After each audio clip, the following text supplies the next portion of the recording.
ठीक है, सबसे पहले इसमें जो क्वेश्चन में दिया है इसको समझना बहुत जरूरी है, ठीक है ना। यहाँ पे बोला है निम्न रैखिक समीकरणों के युग में किसका एक अद्वितीय हल है, किसका हल नहीं है, या उसके अपरिमित रूप से अनेक हल है, या अद्वितीय हल की स्थिति में है तो उसे बरज गुणन विधि से बनाना है। ठीक है, अगर माने हल है तो उसको बरज गुणन विधि से बनाइए, अगर नहीं है तो उसको नहीं बनाना है। देखिए इस मतलब इसमें जितना भी क्वेश्चन है बरज गुणन विधि से बनाना है। अब बरज गुणन के फॉर्मूला हम आपको बता दे रहे हैं। इधर देखिए पेज नंबर आप देखिएगा मैथ में 67, तो सबसे ऊपर न यहाँ पे दिया है, यहाँ पे दिया है बरज गुणन के फॉर्मूला है। अगर ये फॉर्मूला अगर आपको याद हो जाएगा तो फॉर्मूला के अनुसार हम बता देंगे कि इसका आंसर क्या है। और एकदम मैंने न कम से कम दिमाग वाले भी लड़के बना लेंगे इस फॉर्मूला से, खाली मान निकालना बता देंगे तो आप लोग बना देंगे, ठीक है ना। तो इसमें सबसे जो फर्स्ट क्वेश्चन दिया हुआ है, कितना दिया है,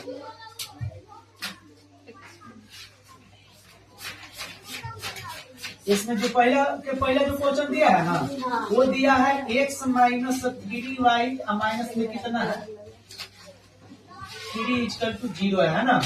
यहाँ पे दिया है कितना 3x माइनस 9y फिर माइनस में 2 = 0 दिया है ना। कैसे रहेगा तो नहीं बनेगा, पहले ध्यान से समझिएगा, ठीक है ना।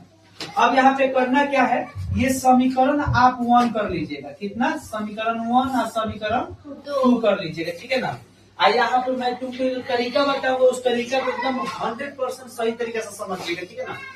यहाँ पे करना क्या है कि यहाँ सबसे पहले A1 कर लेना है, समझ ना रहा A1 हम कहे डाले, क्योंकि हम समीकरण 1 के निकाल रहे हैं, इसलिए मतलब A1 B1 और C1 करेंगे, ठीक है ना। तो ये बताओ कि सबसे पहले x में किसी भी अंक से गुणा है, नहीं है, तो नहीं है तो 1 से होगा, कितना से होगा 1 से होगा। तो यहाँ पे लिख देंगे कितना 1, दिक्कत नहीं।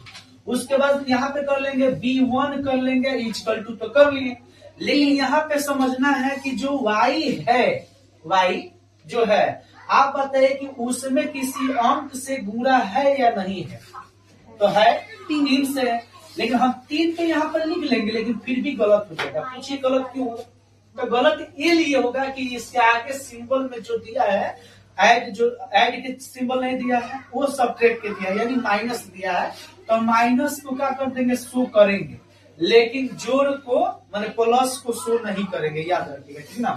तो यहाँ क्या हो जाएगा C1 के मान हो जाएगा माइनस में 3, यहाँ पे हो जाएगा कितना A2। अब क्या कर लेंगे 2 करेंगे, दूसरा के निकाल रहा है ना, तो 2 करेंगे, तो A2 के मान कितना हो जाएगा 3, और B2 का मान कितना हो जाएगा -9, माइनस में 9, और C2 का मान कितना हो जाएगा -2, माइनस में 2 हो गया, हुआ कि नहीं। अब समझिएगा बहुत ऐसे टीचर होंगे ना जो आपको ये बात बताएंगे ना कि देखो बाबू यहाँ पे माइनस में जो 3 दिया ना, इसको प्लस में कन्वर्ट किया जाता है, तो आप उनको समझाइएगा कि देखिए भैया जब इसको हम बराबर करेंगे ना, तो वहां पे भी माइनस तो माइनस को कट कर देंगे, बस समझ में रहा।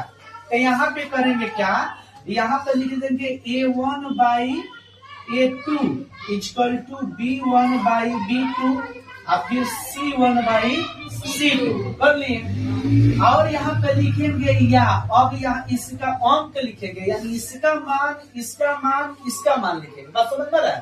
तो A1 B1 का मान इसमें पहुंचिए, A1 के मान 1 है, A2 का मान 3, यहाँ लिख देंगे 1/3, दोनों दिक्कत समझ में आ रहा है।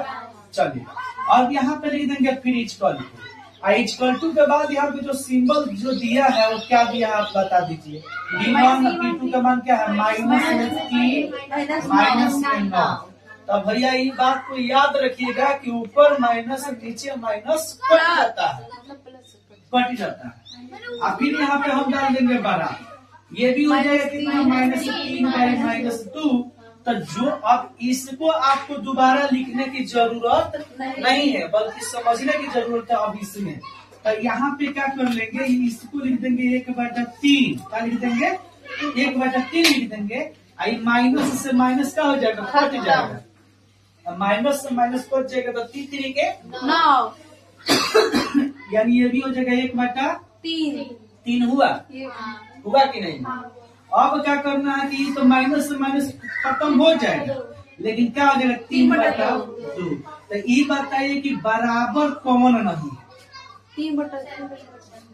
1/2 सॉरी 1/3 1/3 तो बराबर है, लेकिन हई बराबर नहीं है, मैंने यहाँ पे बराबर नहीं, इसलिए क्या है मैंने इसलिए ये अद्वितीय हल नहीं है, इसलिए इसको बृहस्पति विधि पर नहीं बनाया जाएगा, यही पे आंसर हो जाएगा। ठीक है, नोट कर लीजिए।